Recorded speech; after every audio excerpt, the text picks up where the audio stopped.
I've already opened the space. I've made it sacred. I called on the elements. And I paid homage to the spirit.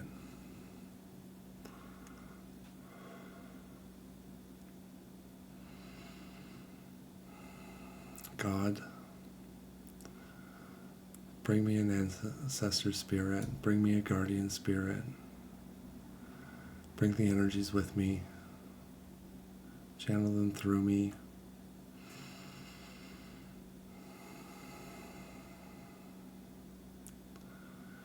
And put them into this pillow.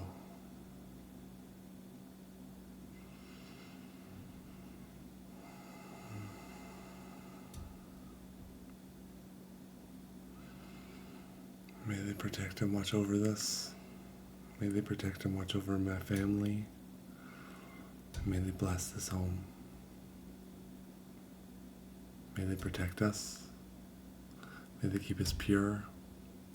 May they guide us to the abundance that we are meant to deserve in this life.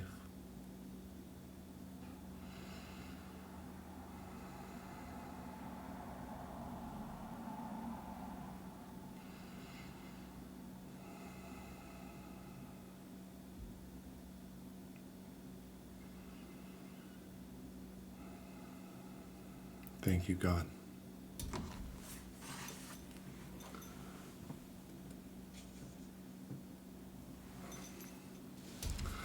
Now, I use God because it's the first energy I connected with.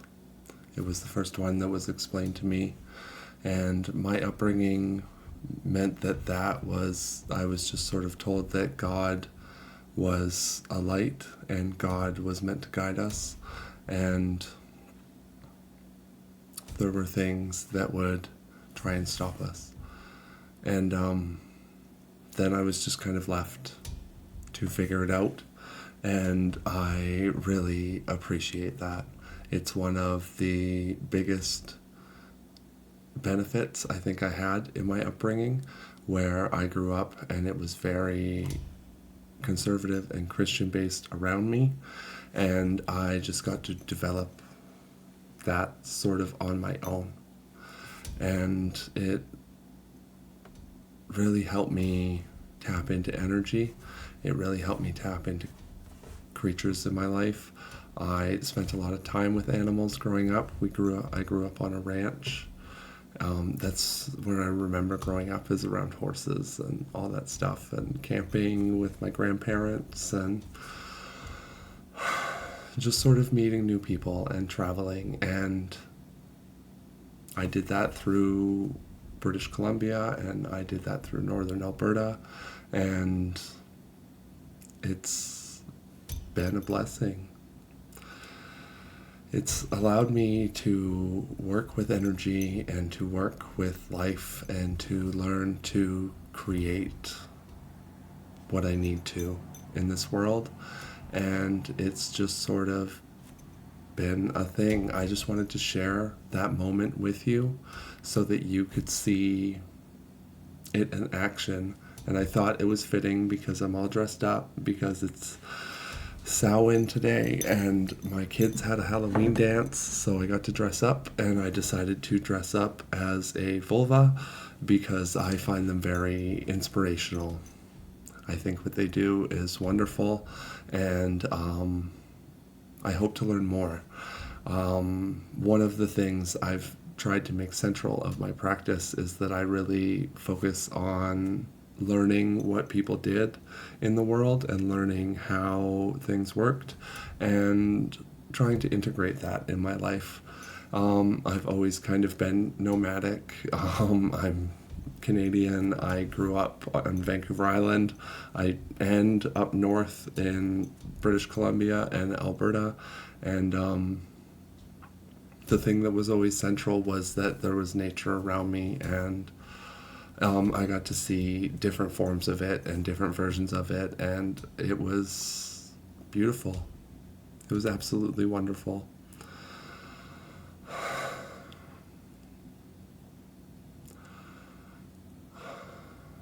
I don't really have a purpose with this. I just wanted to share that with you. And I'm going to do an oracle reading and a tarot reading, and we will see what energy comes out, because it's Samhain, and this is my way to contribute and to share with the greater whole. I hope someone can see that manifestation and intention that I put forward at the beginning of the video, and it will inspire them to be able to do the same within themselves, because we all have that ability to create within ourselves. We all have that ability to look inside and just sort of imagine the world that we want to have and the future that we want to have, and help co-create it, right? So we're going to start with a Mystical Shaman card, because this is my favorite deck to use. It's the first deck that called to me. It's the first deck that came into my possession, and it has been such a guide. I read Shaman Healer Sage by the person who created this deck, Alberto Vallaldo, and the art is done by Colette Baron Reed. I love her. Her art is beautiful. If I ever channeled the deck and got her to do the art for it, that would be amazing. Like, dream come true. There we go. Let's throw that out there.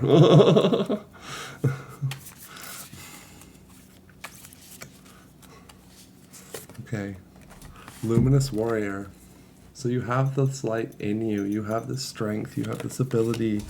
You can find the peace, and you can find the light, and you can just kind of find that guidance within yourself. The energy at the bottom of the deck is stand still. It's all in our breath. We want to breathe deeply, but not too loud, not too quickly. The deeper we breathe, the slower we breathe, and the longer we breathe, the calmer we are. When we're calm, we're able to think. We're able to just move. We can go through the flow. That's what flow is. Movement with calm. It's just that. It's peace in action.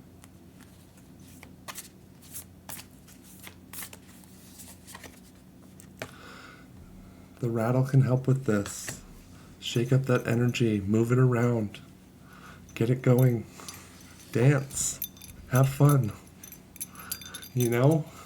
Just kind of enjoy life. Enjoy time. Be free.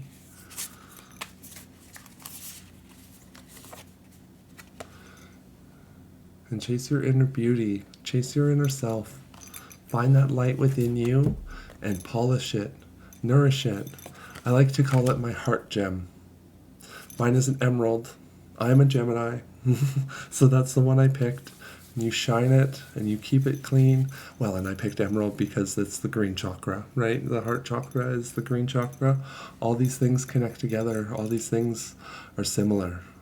And if we can use these energies and we can carry it forward and work together and form this sort of unifying, beautiful, wonderful global culture, then we're actually going to survive.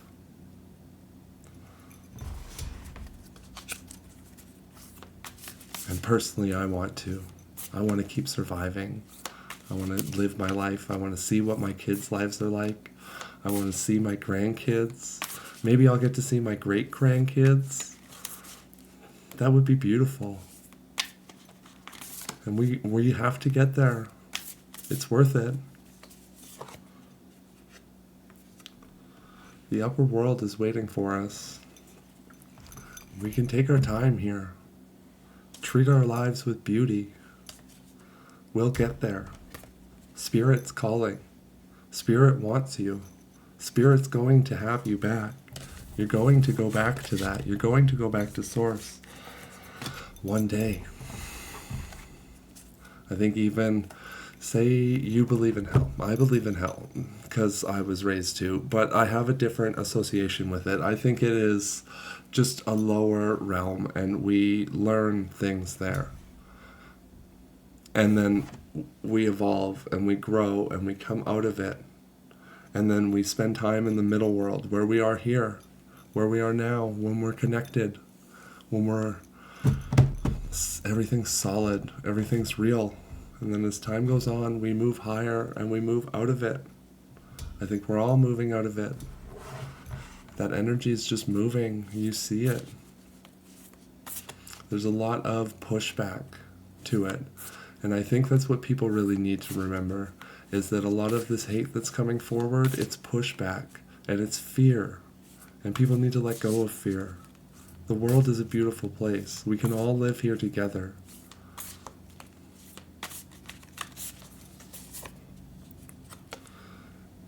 Because we're all beloved. We're all beloved to somebody. Even if we think that we're not, somebody cares. I care. I love you all. Every single one of you. I think you're all beautiful. I think you're all magical. I think you're all mystical in your own way. And I think that you're doing your best. And you're trying your hardest. And you're doing a good job. When's the last time someone told you that? How often is it? I'm willing to tell you. You're doing a good job. You definitely deserve to hear that. And you're beautiful. You're handsome. You're kind. You're a great person. Let's see what the tarot have to say. You have strength. And you've been isolating. We've all been isolating. And we need to use a spark. We need to use joy. So here's strength. The strength is within you. You have the power.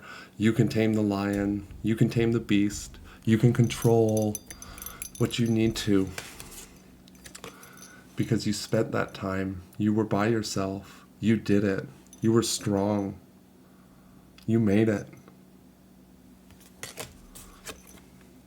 Now you need that spark. And you need to believe in yourself. And you need to believe in this stuff.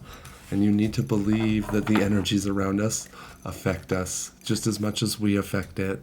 Because it's true. Look at quantum physics. It's connecting all these dots that spirituality has been talking about for years. Call it New Age. It's not. There is some New Age stuff out there, and like that self-identifies with it. And like there's stuff you can pick and choose from that. But like look at quantum hypnosis. Look at quantum energy work. There's people that are, even Reiki is quantum energy work. You're just tapping into the energy and shifting it. You're working with it. You're playing with it. You're moving it around. Shaman, healer, sage literally teaches you what to do with it. You can do an illumination on yourself. You can cleanse your chakras. You can make yourself feel better. I think that's what a lot of it is. It's finding the things that are going to make you feel better. You don't need to be into spirituality. You don't need to be into whatever. We all should feel good. We all deserve to feel good. Everything on this planet is alive. I believe that. I believed that for years. And I truly understand it now. It's taken me years. Because like the rocks we walk on, the dirt we walk on contains life. Right? There's snails that live in volcanoes at the bottom of the ocean. Like they're designed to live there. They're like a little escargot with metal on them. How metal is that?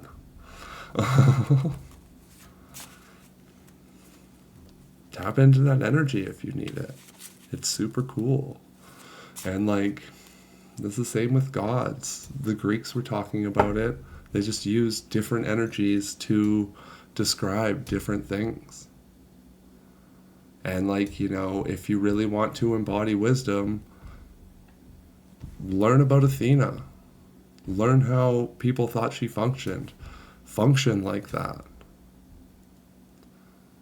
Learn about Apollo and write haikus. And a haiku for Apollo is even better if it's bad.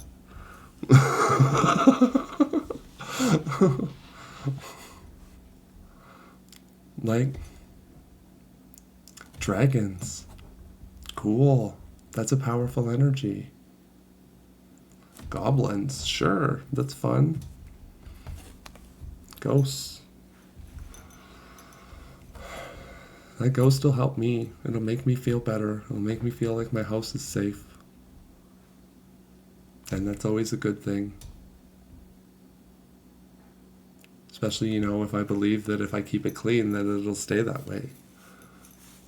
That's even better. That's a motivation for me to clean my house.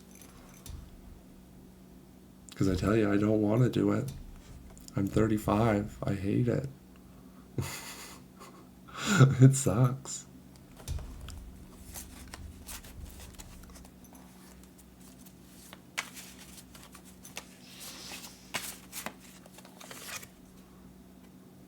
Two of Swords. I'm called to read what the book says. It's Two of Blades in this book. The Two of Blades indicates that you have reached an impasse, usually with regards to a specific situation that requires you to make a decision. There are two options available to you, but you are missing pieces of critical information for both, which is holding you back. This, of course, leads to another choice. Should you wait for more information to come in, or bite the bullet and pick one direction at random? Neither decision feels comfortable right now, but you have to actively participate in the obstacles you face in order to move forward. Okay, I'm going to put this off to the side here. Let's see what's up with these two decisions.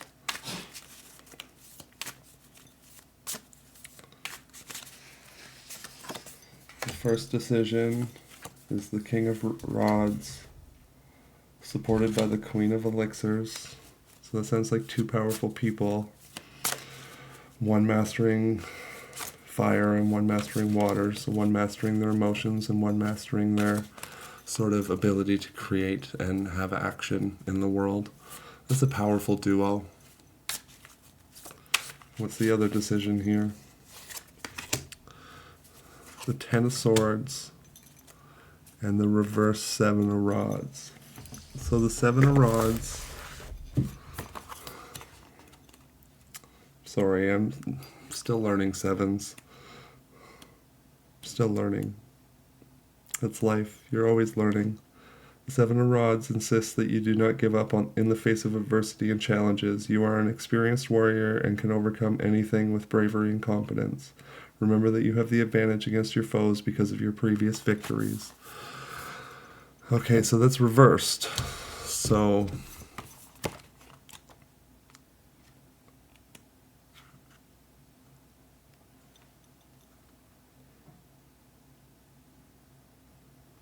it says this card may appear when you're feeling drained and unsure about your next step.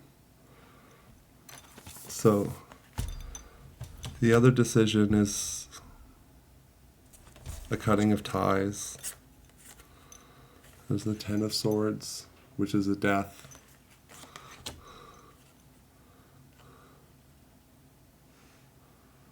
And a new beginning, obviously, with that death. And then the reverse Seven of Rods is like that making the decision that I had it and I should have spoke it. I have to look at it again.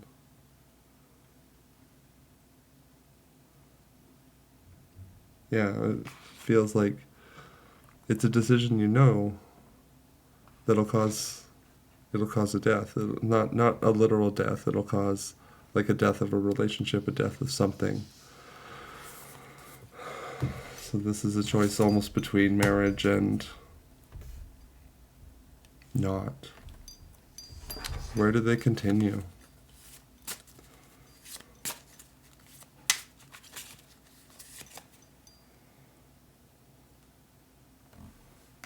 We continue with the Page of Blades. So that wind energy is carrying this. The blades are carrying it. And let's put this one on the side of the... Yeah. It's like holding on for the marriage.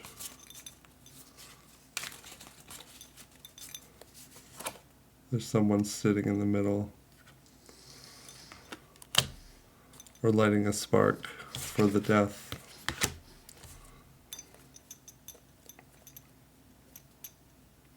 So there's a choice here between action and inaction. Choice and not. And it depends on what they do. What you do. What choice you make.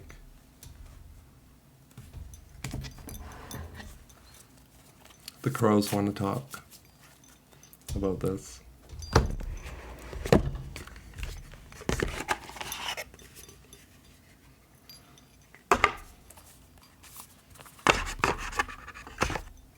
Caw, caw.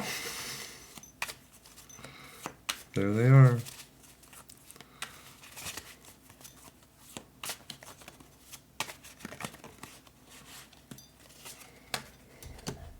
The hermit in isolation.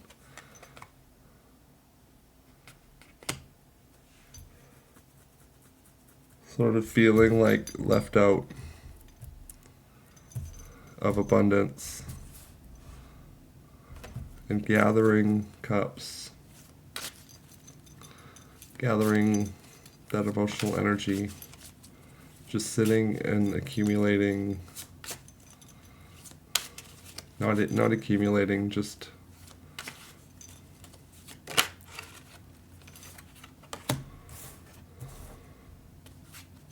manifesting. The magician. Taking flight.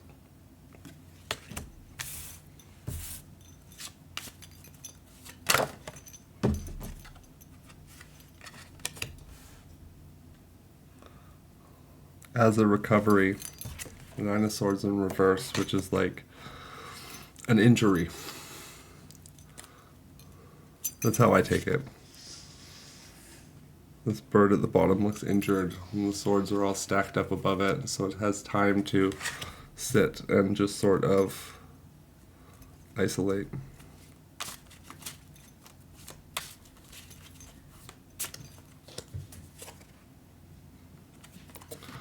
And it leads to new ideas, new beginnings, new creations.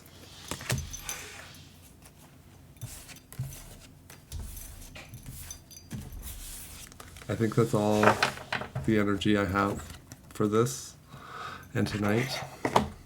Thank you so much for participating in this reading. I really enjoyed it, and I really appreciated you being a part of it. Peace, love, and unicorns. Allie out.